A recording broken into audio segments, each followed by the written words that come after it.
Assalamualaikum warahmatullahi wabarakatuh. Alhamdulillah, di pagi hari yang cerah ini, mari kita mengucapkan puji syukur kepada Allah Subhanahu wa taala, karena dengan nikmatnya dualah sehingga kita dapat melakukan aktivitas harian kita pada hari yang berbahagia ini. Mari kita sambung kembali kajian kita, yakni tentang perintah saling menasihati. Dalam ajaran agama kita ternyata saling menasihati itu sangat dianjurkan, apalagi dalam suasana keadaan kalut. Tentunya kita apabila ditimpa musibah, timpa dengan masalah, kita sangat susah, pola pikir kita, cara berpikir kita sangat jauh berbeda dari biasanya. Maka dalam Al-Quran sudah disampaikan Allah dalam surah Al-Asr, wal asr innal insana lafi khusr. Kalau kita melihat bahwa Allah menjanjikan demi masa, karena manusia itu sesungguhnya berada dalam kerugian. Jadi illal ladzina amanu wa amilus sholihat, di sini saling menyampaikan kebenaran, saling menyampaikan nasihat, saling menyampaikan istilah kalau namanya dalam kesusahan kita memberikan informasi-informasi dan memberikan solusi pada teman-teman kita. Maka ajaran agama kita ini sangat kompleks. Begitu ada suatu masalah teman, maka kita harus memberikan nasihat. Begitu ada suatu masalah bagi teman kita, terbentuk pikiran bagaimana cara berpikirnya, maka kita memberi nasihat kepadanya. Jadi nasihat itu merupakan suatu keharusan kepada kita untuk memberikannya kepada para teman-teman kita. Karena Allah Subhanahu wa taala kalau mengatakan dan menyampaikan di dalam salah satu ayatnya, kalau kita lihat wa iz qala luqmanu li ibnihi wa huwa ya'iduhu. Jadi surah Luqman ayat 13 dan 14. Di sini Allah menceritakan bagaimana Luqman menceritakan kepada anaknya. Wa iz qala luqmanu li ibnihi wa huwa ya'iduhu la bunayya la tusyrik billah inna syirka la dzulmun 'adzim. Wawassayna al-insana biwalidayhi hamalathu ummuhu wahnan ala wahnin wa fisaluhu fi 'amaini an ishkur li waliwalidayka ilayyal masir. Jadi dengan ini bisa kita melihat bahwa ketika ini Luqman berkata kepada anaknya, wahai anakku, janganlah engkau mensyirikatkan Allah. Ini merupakan nasihat bahwa Allah memberi gambaran seorang Luqman yang sangat soleh, seorang Luqman yang banyak mengabdi kepada Allah, memberikan pengajaran kepada anaknya. Ya bunayya, yang wahai anakku, la tusyrik billah, jangan engkau mensyirikatkan Allah. Sesungguhnya mensyirikatkan itu perbuatan yang sangat tidak disukai Allah. Itu adalah perbuatan zalim. Jadi mensyirikatkan Allah itu besar dosanya.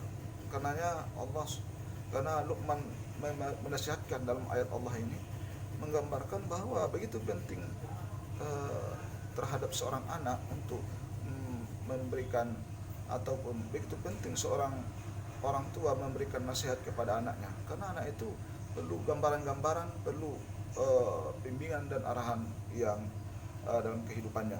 Maka dalam ayat yang berikutnya disampaikannya, dan kami perintahkan kepada manusia berbuat baik kepada kedua orang tuanya. Ibunya telah mengandungnya dengan keadaan susah payah, lemah, bertambah lemah, mengandungnya dalam 2 tahun.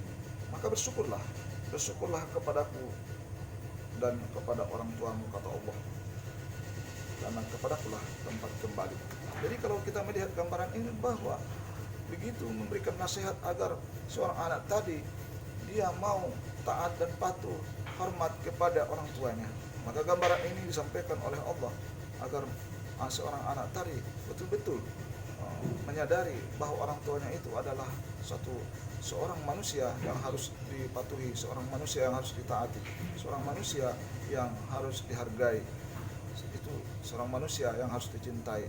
Maka orang tua ada dalam satu hadis Rasulullah, ridhatullah fi ridhatul walidain. Makanya Allah Rasul bersabda, ridho Allah itu terletak pada ridho orang tua. Maksudnya fi ridhatul walidain. Kalaulah memang murka Allah itu ya terletak murkanya orang tua. Karenanya itu gambarannya memberikan nasihat yang luar biasa. Seorang anak harus mengabdi, seorang anak harus menghargai. Seorang anak harus mempergauli orang tuanya dengan baik dan benar. Walaupun orang tua itu sudah menjadi pikun, tua, renta sekalipun, harus dipergauli, dihormati dan disayangi. Karena itu ajaran agama kita ini dalam nasihat menasihati sangatlah dianjurkan sekali. Asbabun nuzul daripada ayat ini yaitu surah Luqman ayat 13 ini diturunkan Allah.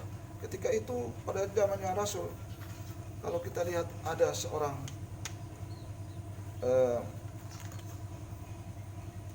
seseorang yang bernama, kalau kita lihat Sa'ad bin Abi Waqqas.